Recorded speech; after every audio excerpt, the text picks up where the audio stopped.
Hello and welcome to the first of the webinar series, Dementia Demystified. Thank you all for taking the time to be here today. My name is Hema Patel from Sydney North Health Network.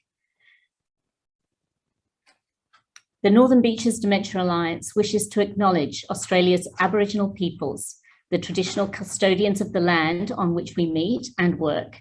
We pay our respects and recognise their continued connection to land, water and community, and honour their ancestors, elders, past, present and emerging.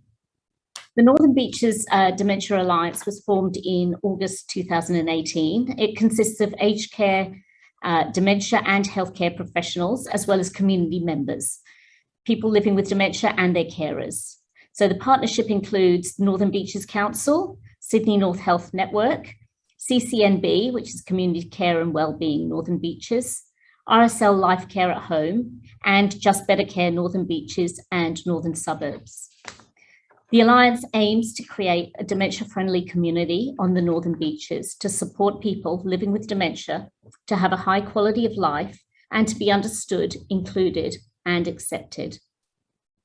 This forum consists of online webinars weekly for 5 weeks.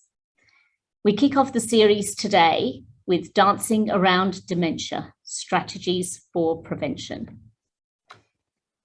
You can access our website, and the website's on the screen now, if you'd like further information, and we will send a link to the site as well. Our speaker today is Professor Sue Kurrle. So thanks for coming to the first of these webinars, and as Hema said, I'm quite happy to make the presentation available after this, so you don't sort of have to worry about, did I write that down? I'm going to talk about both successful ageing and dementia prevention because they're actually completely intertwined, and doing one sort of does the other. And I'd like to start, if we can get it to work, with a graph showing Australia's life expectancy. And I guess there's two important things on this. One is that women live about 4 years longer than men. So currently in Australia in 2020, our average life expectancy, ours being women, is 85, just over 85 years. For men, it's just over 81 years. And the other important thing is that when you look at this graph, it is still going up. Our life expectancy is increasing each year by a couple of weeks. So every year you live, you're going to live a couple of weeks longer, if that makes sense. And that is quite important when we're talking about a number of conditions that happen to us as we get older, like dementia, which is age-related in that it does actually increase with age. So there's going to be more older people, which in theory means more older people with dementia or diabetes or other problems. And clearly that's an issue for Australia and for those of us who are getting older. And I'll talk very much today about what we can be doing about it, what the evidence tells us. So we don't have a fountain of youth, and I've always loved this picture. I think it's in one of the art galleries, I think in Berlin, but it's really interesting. You've got the old ladies on the left getting into the pool and getting out as beautiful young ladies on the right. What's missing, of course, is the men. It's very interesting for some reason. This artist thought it was only women that needed the fountain of youth. And we haven't, unfortunately, got it yet. I don't think we ever will as such, but there's an awful lot we can do to actually have us at least keeping our youth and our youthful vigour for a little longer. So I just want to give you some examples of successful ageing. And there's a number of people in this photo. The one on the top left is Jimmy Calment. She's dead now, but she was the longest lived human, still is. And I'll talk a little bit about her because how she coped with life is a pretty good example give or take a couple of things about what we should be doing. And the others are older people who are all doing what they love doing. The bottom right-hand corner is Heather Lee. She is a world-class walker who actually lives in Richmond, northwest of Sydney. I think she's 94 or 95 now, so she's pretty impressive, and she's out there still walking very fast and breaking records. So what do these people all have in common? Well, they're all over 85, so therefore they've all exceeded their life expectancy, their use-by date, if you like. They're all outside, and that is important. They're being active and engaged in activities outside what would be considered normal daily activities for an 85-plus-year-old person. And I think the attitude of, you know, I'm old, I can't do that anymore, is really doesn't hold water anymore.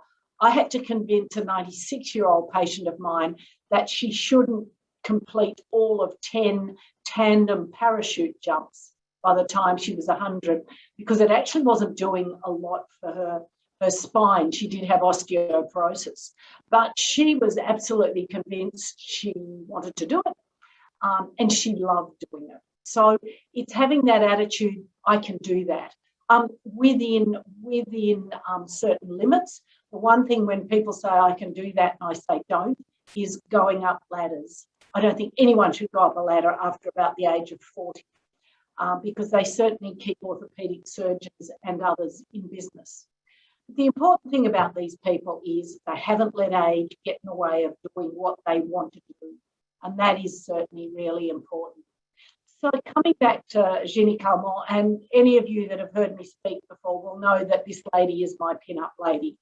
She's pretty amazing, although that top left-hand photo probably isn't ideal. But she lived in southern France in the town of Arles, which is where Vincent van Gogh did quite a lot of his paintings. It said she sold him pencils. She took up fencing, the sporting kind, aged 85. She rode a bicycle till she was 100, and she stopped riding it when she was 100 because the gendarme in Arles confiscated it.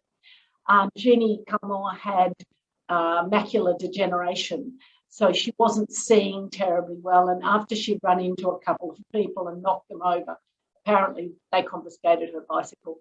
She lived alone in a third floor apartment until she was 110. It's interesting when you look at what she ate and drank. She drank a good sized glass of port wine every day. She smoked 2 cigarettes a day, and she walked up and down 2-3 flights of stairs to smoke them because she couldn't stand the smell of smoke in her apartment. And she ate 1 kilogram of dark chocolate every week. So you can see what I mean when I say she's quite a good example. If you happen to like port wine and dark chocolate as I do, it's a good excuse. She gave up smoking at 120, and I know a number of people have said, look, giving up smoking obviously killed her because she died a couple of years later. But she gave up smoking because she didn't like walking outside in the residential aged care facility that she moved to. She was very much a fan of what we call the Mediterranean diet. She poured olive oil on her food and she rubbed it on her skin. She outlived her husband, her child, and her grandchildren. She also outlived her solicitor. And that's important because she actually sold her third floor apartment to her solicitor when she was 75 and he was 45.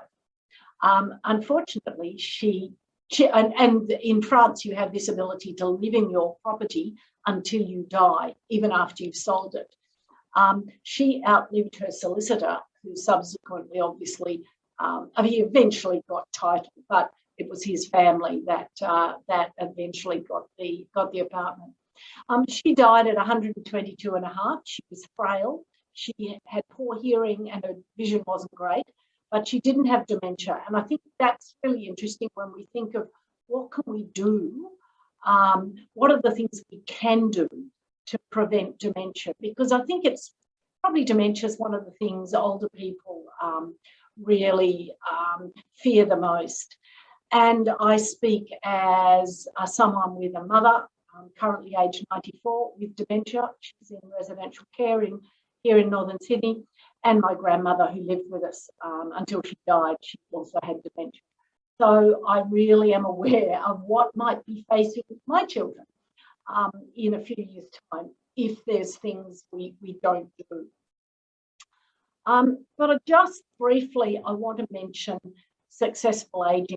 There have been studies of centenarians, so people who live more than 100, from Japan, from Sardinia in the Mediterranean, from New England in the US, and also from Australia. And it's very interesting. They all say the same things.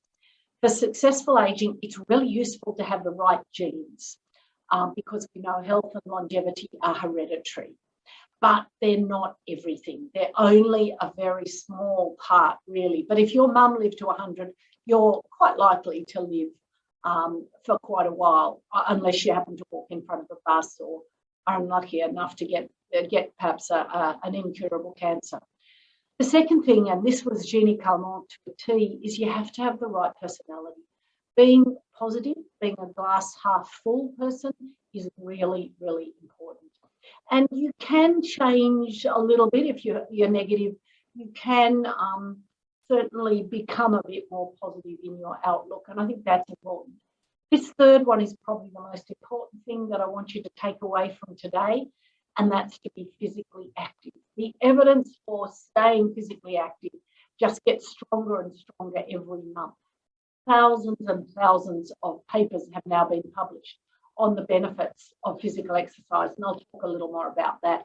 Being mentally and socially active is important, eating and drinking well, maintaining your independence, so not necessarily accepting extra help as you get older because your daughter thinks you could do with a cleaner or this or that.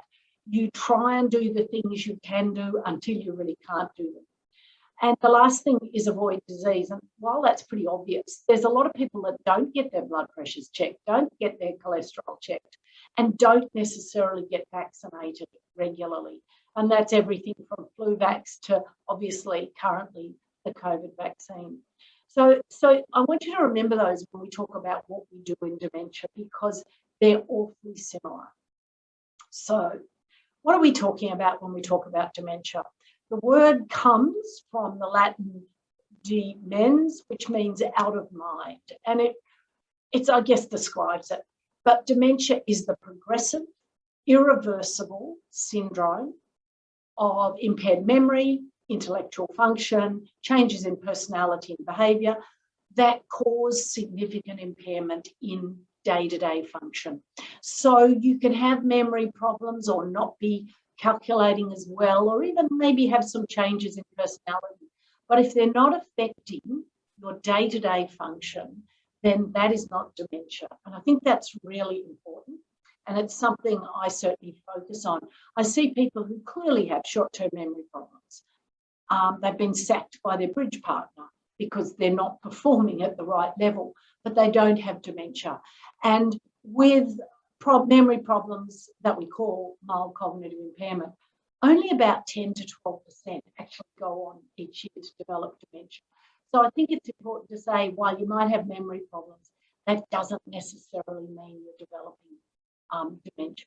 And so it's really important to emphasise the impairment in function, and that dementia is a progressive decline in a person's functioning, in your ability to be independent. The different types of dementia. In Australia, Alzheimer's disease is the commonest cause, and we often use Alzheimer's disease and dementia interchangeably. We probably shouldn't, because dementia encompasses a lot more conditions. But Alzheimer's disease in Australia is maybe 65 to 70%. So 2/3 to 3/4 of all dementia will have some Alzheimer's disease. The interesting thing about Alzheimer's disease is that it was described by Alois Alzheimer in 1906. And what are we now? How many years later? We still don't know what causes it, and we don't have a cure. And I think that's really important to say, because you hear about new drugs, but there is as yet no cure, because people still are arguing about what the actual cause of Alzheimer's disease is. I'm not going to go into it today, but there's people who think it's the amyloid protein, others say it's tau, others say it's something completely different. I just hope I live long enough to find out what it is that actually causes Alzheimer's. Where I work here at Hornsby Hospital, we do drug trials in dementia. We're up to drug trial 56, I think it is, number 56, which tells you how many failed drug trials there've been. And we're just one of the smaller sites. Vascular dementia, or we used to call it stroke-related dementia, or in a way hardening of the arteries, is the second most common. But really mixed dementia, which is the mixture of Alzheimer's disease and those changes to the brain, so little mini strokes, those sorts of things, probably are what we see most in people over about the age of 80. So you know, most people, when you see them at 80, 85, they're going to have a mixed picture. The interesting thing about vascular dementia is that if you keep the vascular risk factors like blood pressure and cholesterol and blood sugar, diabetes, if you keep them under control, you slow the progress of the disease. The fourth one on this list is something called dementia with Lewy bodies, and it's probably 15 to 20% of all dementia. It's often not recognised as such. It's important for a couple of reasons. One is that Lewy bodies are little pockets of protein in cells in the brain. Dr. Lewy was a student of Dr. Alzheimer, so it's kind of keeping it in the family. But if you have Lewy bodies in the cells in the back of your brain, you get Parkinson's disease. If you have Lewy bodies in the cells in the front of your brain, the thinking part of your brain, you get dementia with Lewy bodies, and they often overlap. The thing about dementia with Lewy bodies is that people get quite significant visual hallucinations. They may not be scary, but they're very, very vivid. And it's really important that those people are not treated with the classic antipsychotic drugs because it can kill them. And I think we're all very aware of being very careful because of that. And I mentioned dementia with Lewy bodies. People, often their memories aren't too bad, but they will get features a bit like Parkinson's, so they slow down, they may fall over. And so we do keep an eye out for that and manage it appropriately. Frontotemporal lobar degeneration, or frontotemporal dementia as it used to be called, is not that common, but it's more common in young people than old people. And it can present as the frontal variant, which is behaviour issues.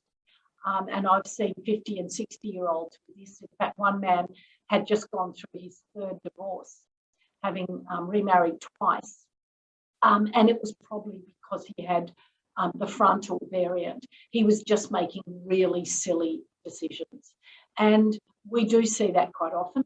The temporal side, the temporal part is related to speech. And you will see people with almost no speech, something we call primary progressive aphasia. It's a bit like they've had a stroke, but they can understand, you know, they can communicate in other ways. And that is something, it's not that common, but we certainly see it. And I have one patient, not in Sydney, but where I work elsewhere in New South Wales, who's got quite significant language problems, but is still running a very successful business because he can still think and do. It's just his speech is impaired. He will go on to, it will deteriorate eventually though. Parkinson's disease with dementia is a bit like dementia with Lewy bodies. It's just you get the Parkinson's disease first and the dementia, the memory and behaviour changes later. There are also others, and I think the one that's very topical at the moment is CTE, chronic traumatic encephalopathy, otherwise known as rugby league footballers' brain, although it's not just rugby league footballers that get it, but they seem to get it earlier. And it's a real problem. It's related to lots and lots of head knocks. So every time you get banged on the head, you do a bit of damage to your brain, and it just increases the chance of developing dementia. And we'll talk about that when we talk about risk factors. CJD is mad cow disease. It was certainly very topical back in the late 80s, early 90s, and obviously in the UK. Not so much now, but I've had 2 people with it in the last 3 years, so it's not super uncommon. It's a very rapidly progressive dementia. And alcohol-related brain damage. We mustn't forget alcohol-related brain damage. Again, it's a modifiable risk factor that I'll mention in a minute. But the thing about that is that if you stop the alcohol intake, you often slow or completely stop the progress of the dementia. And I think that's important to remember. So that's not all of the types of dementia, but they're really the common ones. They're the ones we see in day-to-day practice. So in Australia at the moment, about 472,000 people with dementia. On the Northern Beaches, it's probably around 8,000 people with dementia. 2/3 of those live at home. In fact, 3/4 live at home. Only a small number are actually in residential care. So most people with dementia are still living at home, which is a good thing. We think it's 2050, it's going to be 900,000, maybe 1 million. We're really not sure. And you're looking at 1,800, 1,900 new cases per week being diagnosed. And certainly where I work here in Sydney and down the South Coast, I see that regularly. I'm seeing new people, quite a number of new people each month. At 65, 1 in 12 people will have dementia. At 80, 1 in 4. At 90, 1 in 2. And I've bolded that because when you ask people how long they'd like to live, and this is everybody from uni students up, and 90 is a pretty good average. A lot of people want to live to 90, a few brave souls want to live to 100, but at 90, 1 in 2 people have dementia. So if you don't have it, you'll be living with someone that does. And I think that's important when we talk about dementia-friendly communities, because this, because we don't have a silver bullet for it, this is going to be a very common affliction. And we need to understand as a community what it's like, because people can continue to live independently with it. Often you just need a little bit of understanding. And that's precisely what dementia-friendly communities are doing. Why is it important? It's the leading cause of death for women, and it's the second highest cause of death after heart disease for men, and I suspect it won't be long before it's the leading cause of death for men. Yet where are the research funds going? They're not going into looking at dementia. They're going into like breast cancer, prostate cancer, and while I think that's a very good thing, I think when you look at how important dementia is in terms of what's going to kill us, we probably need a little more attention paid to it. We also know in terms of causing disability, it's the highest cause of disability in the over 65s. And we shouldn't forget the young ones with dementia. So those aged under 65, there's probably about 28,000 people aged under 65 with dementia. And my youngest patient was 31 and 6 months pregnant when she came to us. So while that's incredibly uncommon, she was very unlucky. She had a genetic mutation. Very, very uncommon, but you have to remember in younger people it does occur. And I think certainly seeing people in their 40s and 50s and early 60s is not uncommon for me. The hardest thing is to recognise it because they're often diagnosed with other problems, with psychiatric disorders, personality disorders, depression, whatever, when in actual fact they actually have a dementia. And it's important that we know that. The one positive about getting dementia under 65 is NDIS. The difference between the services you get with younger onset dementia, the services you get from NDIS, not means tested and not limited, compared to if you get your diagnosis of dementia over the age of 65, is absolutely appalling. The difference is well, it's just a huge degree of age discrimination.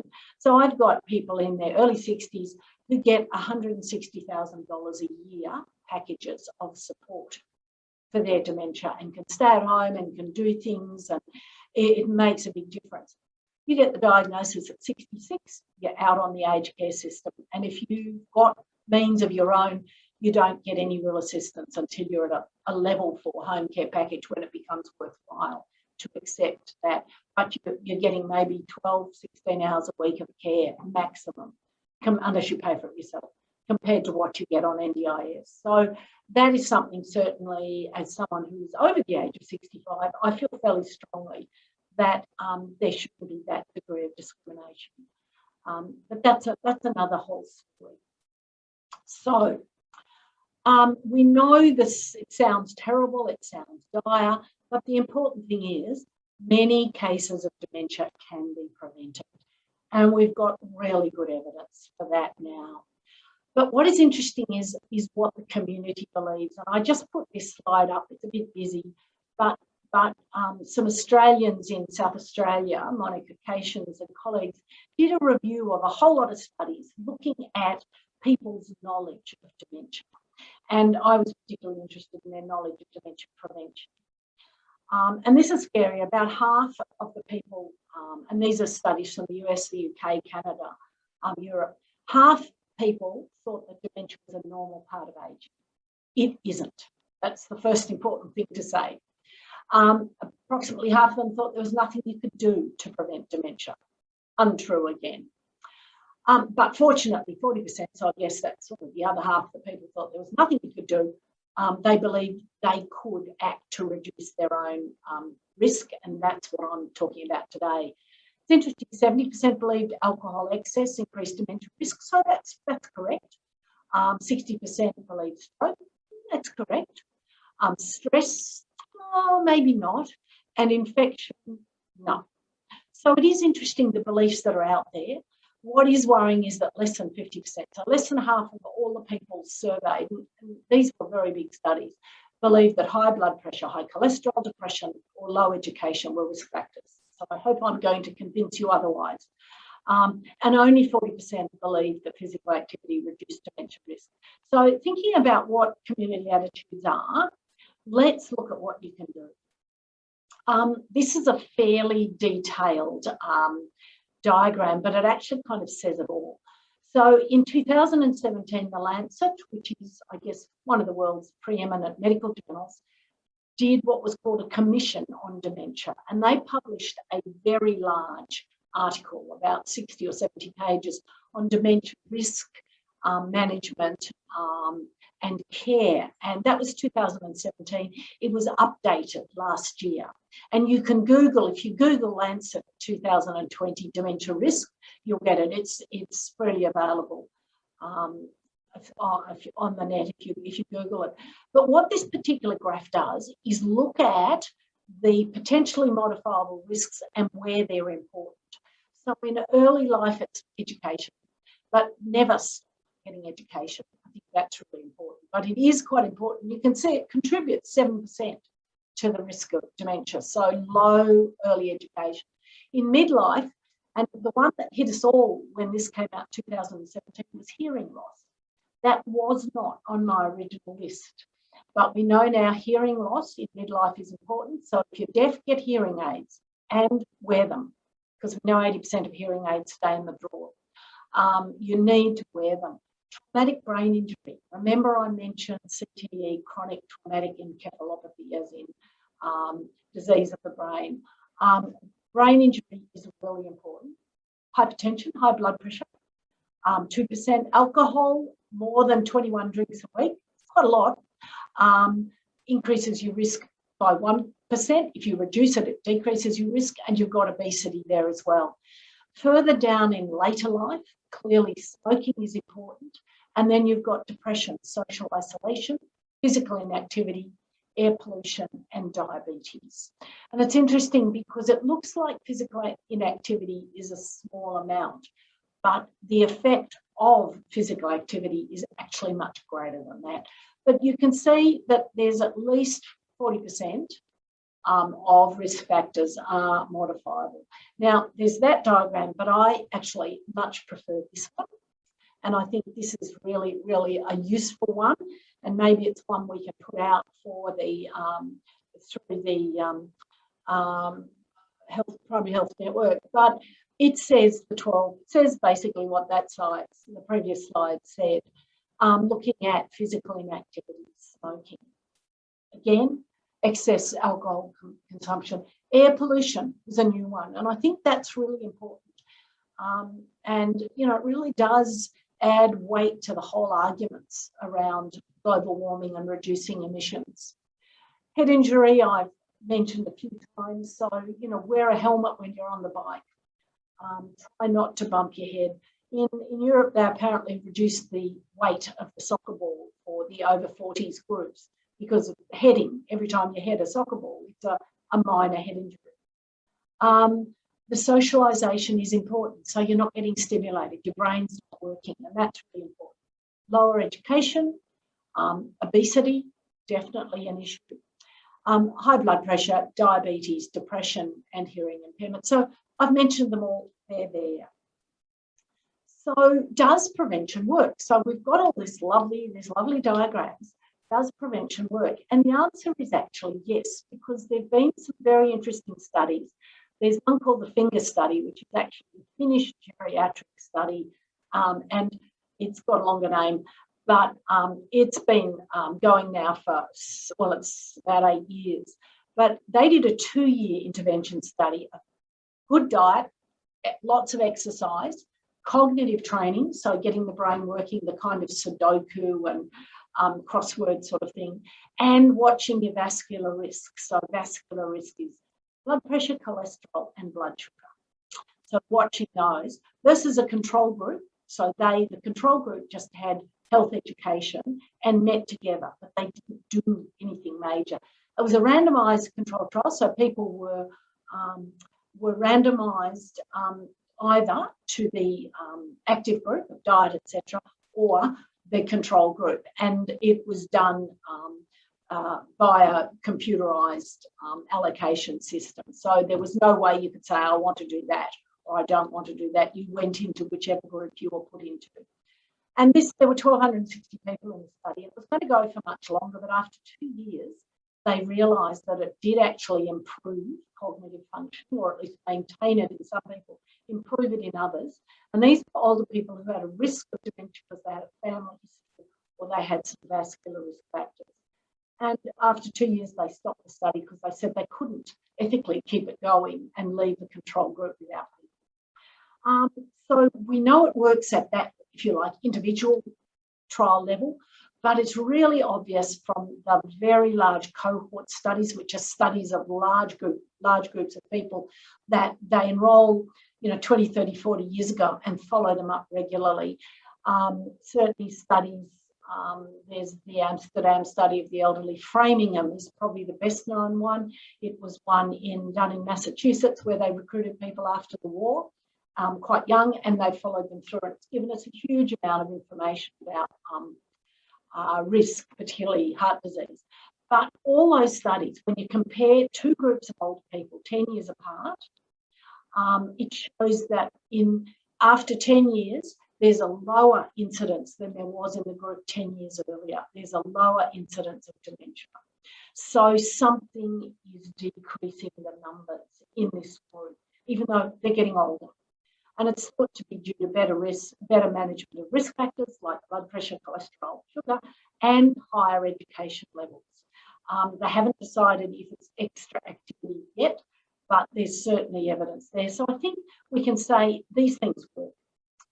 The WHO brought out their risk reduction of cognitive decline and dementia in 2019. And again, you can Google these and download them.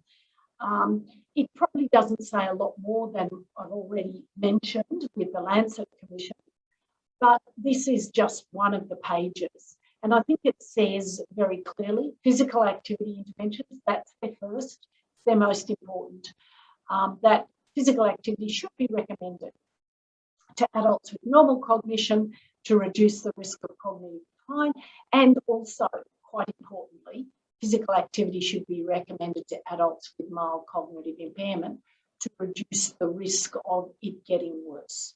And that is really important, I think. And we also know, although it's not in this particular recommendation, that physical exercise reduces the rate of decline in people who already have diagnosed dementia. So getting out and exercising is something I prescribe to all my people I see with dementia of all ages. And it's never too late to start. That's what's really important. So physical exercise is number one.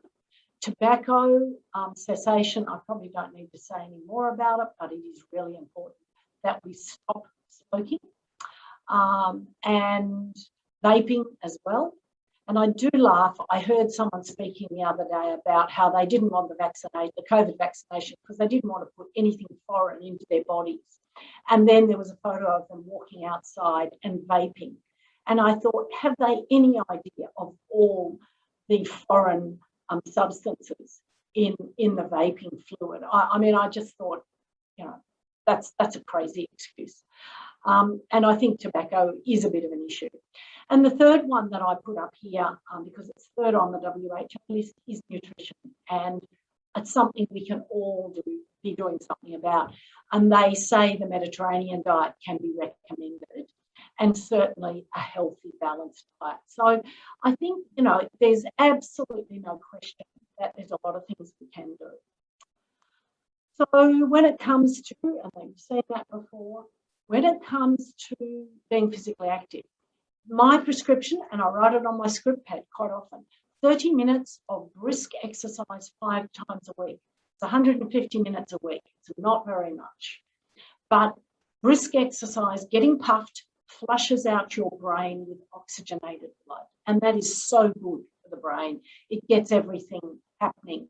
We know it stimulates something called BDNF, brain-derived neurotrophic factor, which is what gets your own stem cells working. So every time you get out and exercise and get puffed, that's you getting your, you know, repairing damage in the brain. It's really important. We know exercise increases brain size and it decreases amyloid, one of the bad proteins we think in Alzheimer's disease. So there's a lot of reasons, and it makes you feel better. And I don't care if you walk, you jog, you cycle, you swim, you dance, whatever floats your boat, do it and get puffed and enjoy it. You don't have to get exhausted. You just need to be breathing up a bit and get maybe a little bit flushed. And we know that regular activity decreases all-cause dementia, so all the different types, by 20%. It's really quite huge when you think about it. We also know resistance training, so that's weights are really important. And you don't have to go to the gym. I suggest people have their own little home program, and I've got it illustrated at the bottom here. Put some weights, hand weights, by your kettle, and every time you make a cup of tea or you boil it for some other reason, do some upper body weights, biceps, triceps, above your head. Do those sorts of things, really important to do. And the other one that everybody can do and should do, I say 50 times a day at least, is sit to stand. And you can see one of my ladies here doing sit to stand. When she first came to see me, she had to use both arms and struggled out of the chair. Now she can bounce out of the chair without any problems. And that's really important, easy to do. It's resistance, it's weight training because you're using your body weight. Really, really important. And then balance training, you can see standing on one leg and tandem stance. The lady with the chair is doing tandem stance, 1 foot in front of the other. You can do that and just have the chair there just in case.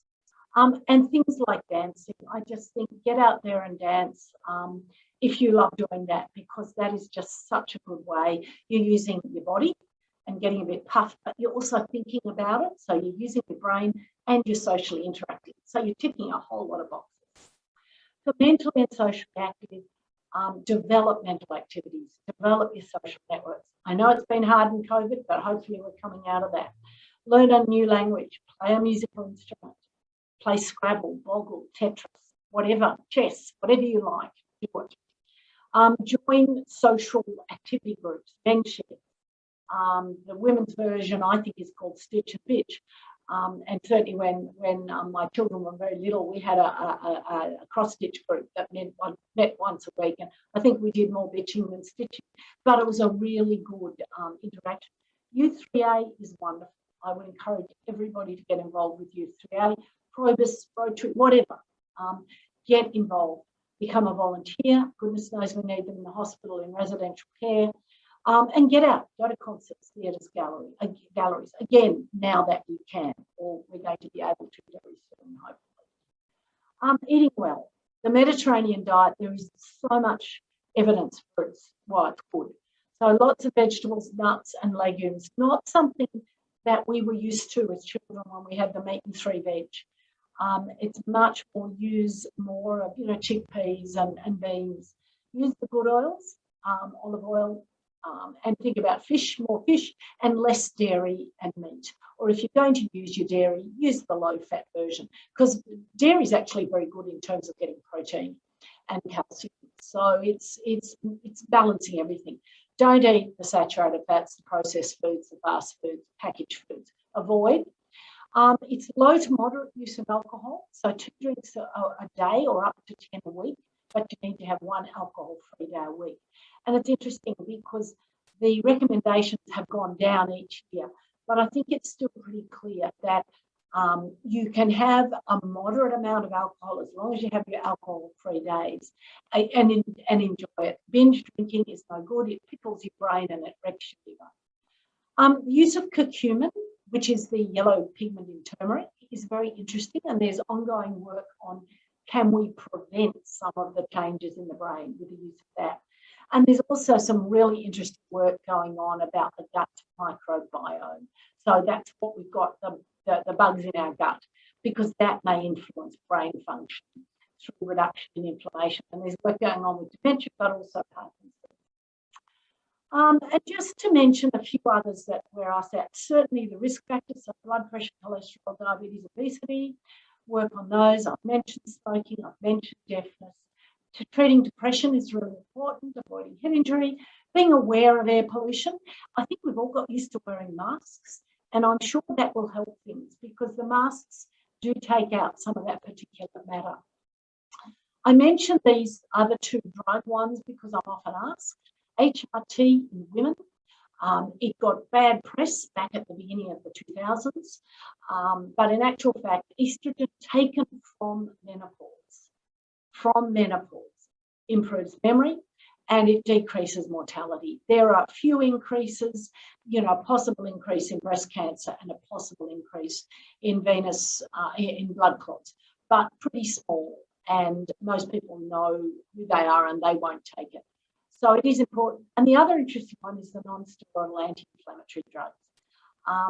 The drugs like Nurofen and Voltaren, long-term use probably reduces the risk of dementia. And that's quite interesting. But I'm not saying run out and start taking it. But if you are taking it for, say, a chronic arthritis, it may actually help. But the problem is it does wreck your gut and not good for your kidneys. So you need to take them carefully. But there is some quite good evidence, certainly for people cumulatively that have taken anti-inflammatory drugs for more than 2 years. You certainly drop your risk by 20 to 30%. It's quite interesting, probably because it stops inflammation happening in the brain and therefore damage. So on that, and it's probably gone a little longer than I meant to, I'll leave you with some pictures. Ruth Frith in the left-hand corner. She died at 104 and still holds the world record for javelin, discus and hammer throw. She's an Australian. That's my mum on the top right, playing the piano with her great-granddaughter. So these sorts of all these things you can be doing and should be doing. Thanks, Hema. I'm happy. I might stop sharing and we can answer questions. Thank you so much, Sue. That was a wonderful presentation, and it's really inspirational to see how you can actually live well in those senior years. And I love those handy hints and tips about how to do that. We've got a few questions that I'm going to throw over to you. The first one was, what is the increased risk if you have one parent with Alzheimer's? Very good question. So we, as a community, have a 36% lifetime risk of developing dementia, based on the idea of 1 in 4 at 80, 1 in 3 at 85, and that's the average time that we die. So we've all got 36%. If you have a first-degree relative, so that's mother, father, sister, brother, child, I guess. With it, your risk goes to 39%. So it's actually only a 3% increase, but it's there. Now, that being said, if you've got a specific gene, then that risk increases significantly. There's a number of family network prevention studies where people have got genes that give them dementia at 40 or 50. We know about those. But for the vast majority of us, and I look at it with my mum and her mum, yes, the risk is there, but it only increases our risk a little bit. Okay. There's a question around cognitive training. Where can we get cognitive training? And tied up with that, I suppose I also wanted to ask, you've mentioned brain training, like Sudoku and crosswords and so on. Can you sort of cover all of that? Yeah, look, there's varied evidence for brain training. The expert from my point of view is a lady called Curran Chair. She's at the Brain and Mind Centre at Sydney Uni, and she actually has a healthy brain ageing clinic, and they do really good cognitive training there. They do it very specifically, but I think the important things are to do things that make your brain ache. So reading's no good because you've read all your life. But crosswords that really make you think. For me, it's Sudoku. I'm hopeless at Sudoku. It really makes me work hard. And yet my son will look over my shoulder and fill all the squares in 2 minutes. So I need to do something like that because it does make my brain work. It can be games like Tetris are said to be very good because you're using different parts of the brain. Chess, Boggle is the one where you make up words from letters, and the 9-letter word in the Herald's a really good example of that. So anything like that's good.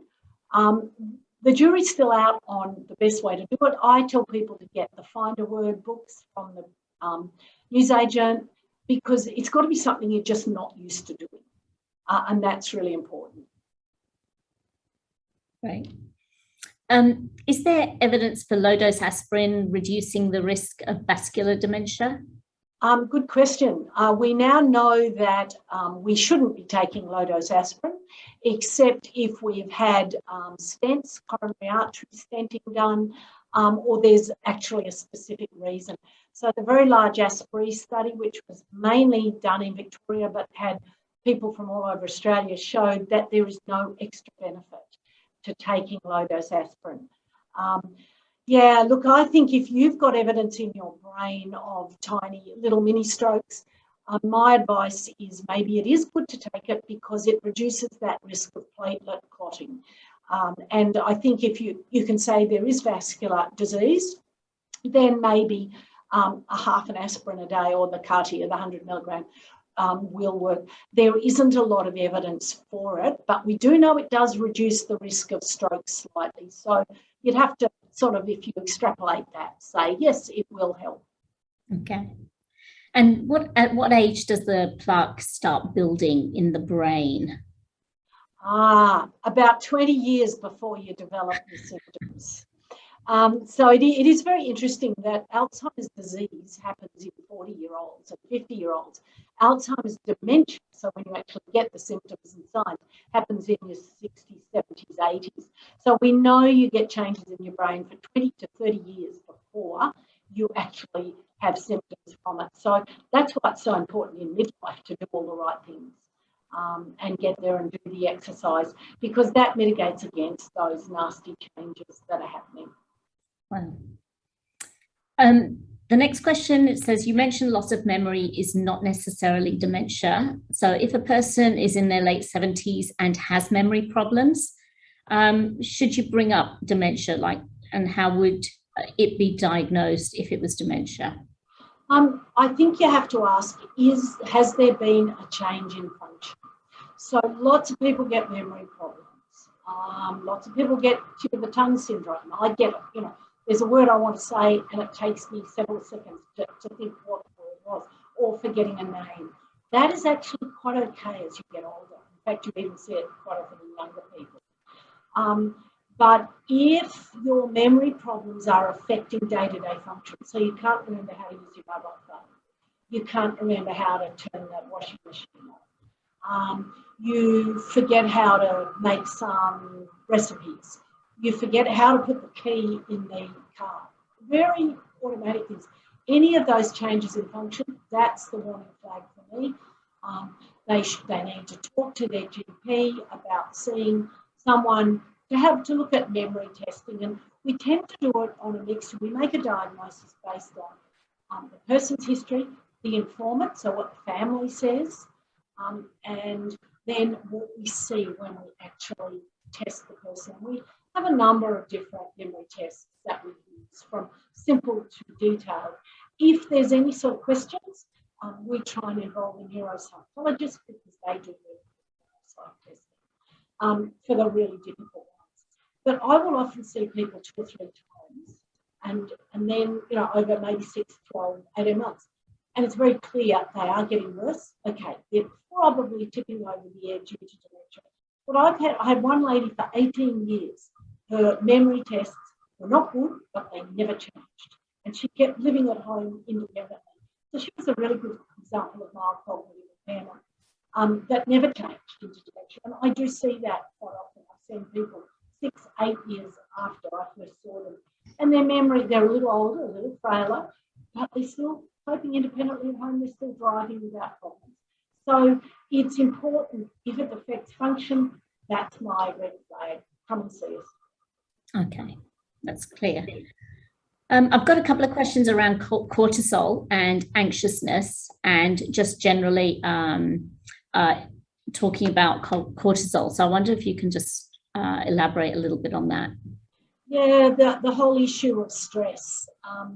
And it's not, I'm sure it does contribute a bit to the development of dementia, although we're not sure biologically how it does it. But stress does increase your cortisol levels, and we can test that just by doing saliva cortisol levels, and that is interesting. Learning mindfulness is what my colleagues recommend, and meditation, just to learn to calm that anxiety a bit. It's a lot better to do that than try and take medication. But just trying to get out of the situation that causes anxiety, I think, is really, really important as well. But there's not a huge amount of evidence yet. But we all know if we get stressed, you get up to say something and you get a mental blank. Your mind goes blank. So clearly there are some effects on the brain. Yeah. One of the other questions, we've been through COVID and a lot of people have been isolated, and now there's a little bit of this sort of social anxiety, they're calling it. And of course, that will all have had an impact. So I'm wondering, are there any sort of quick tips to help people to sort of come out the other side, I suppose, and get back into society? And no, it is really interesting, and we've been talking about that. I think there is evidence that people are a little worried about going out. So it's asking, what is it that I'm worried about? Am I worried that I won't recognise the person, or I'll forget their name, I won't be able to talk to them? That's quite different to, will I get COVID? And I think I reassure people, as long as they've been doubly vaccinated, wear a mask. And I say practice, go up to the shops first and go and order a cup of coffee and sit down. Start with small steps is often a good way to do it. Because if you haven't been out your front door, or hardly, for 18 months. I remember when I had a baby, my first baby, and I was inside for 6 months. Even, driving the car that first few weeks, I was anxious because it was a change. And I hadn't been doing it for quite a few weeks. So it's just getting back small steps. But people have done it many, many, many, many times before. My older patients tell me it's like the war, and it's where there was uncertainty and there were a whole lot of things we couldn't do. But life did come back. And I think, we've got to be careful. And just approach it very gently, but with pleasure, because it is so much fun now that we can get it. Yes, that's great. As a society, we spend a lot of money on vitamins, minerals, and supplements. So any evidence for any of these? Look, it's really interesting. Curcumin I mentioned, so that's certainly a possibility. I think if you are not vitamin D replete, in other words, you have a vitamin D level less than 50, which happens to a lot of older people, or a lot of people, not just older. I guess it's the older ones I see, but it happens to lots of people in Australia in winter because you make vitamin D in your skin. We're all really aware of not being too exposed. So making sure you've got vitamin D is important because there are vitamin D receptors in the brain. And we don't know what they do yet, but there are links. So vitamin D is one thing. I take it in winter. I take it from the beginning of April to the end of September. And somehow or other that works out to be 2 bottles, or whatever that is. And it works, and it's good, and that works. And I think that's what we should be doing.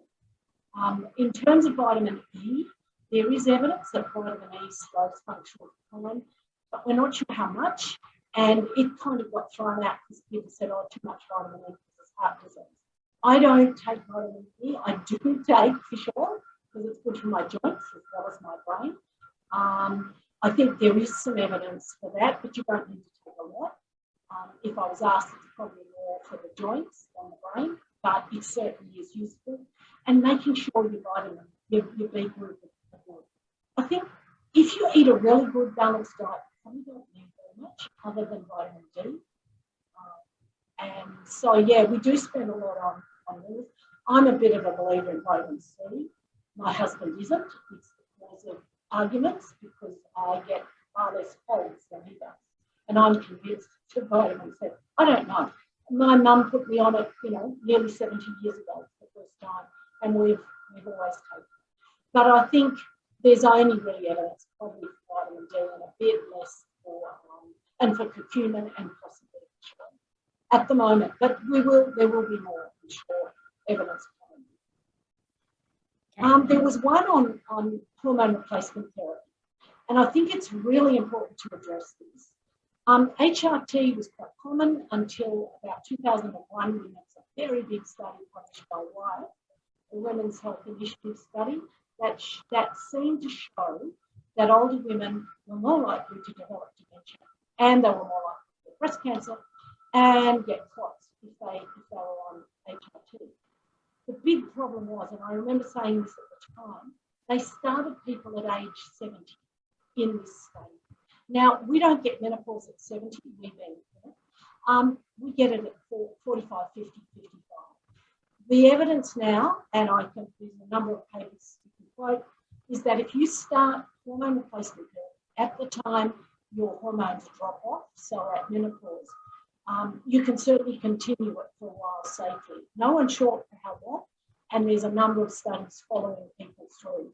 But it actually does, it's been shown to improve memory and reduce some risk. It does increase your risk of breast cancer slightly and blood clots slightly, but reduces the risk of osteoporosis, of bowel cancer, and of heart disease. So, it's talking it through. But that study, the Wyatt study, Women's Health Initiative study, really did cause a lot of problems. And it was actually, in a way, poor science, and it's certainly been refuted since. But most of us don't realise. Fabulous. Thank you. Well, it's 1:30, so I think we'll stop the questions now. Thank you so much, Sue. That's been a really informative presentation, and it's wonderful to see in the chats some great stories of parents who are doing amazing things, keeping active and busy with their brains, and that's been really inspiring. So thanks everyone for attending.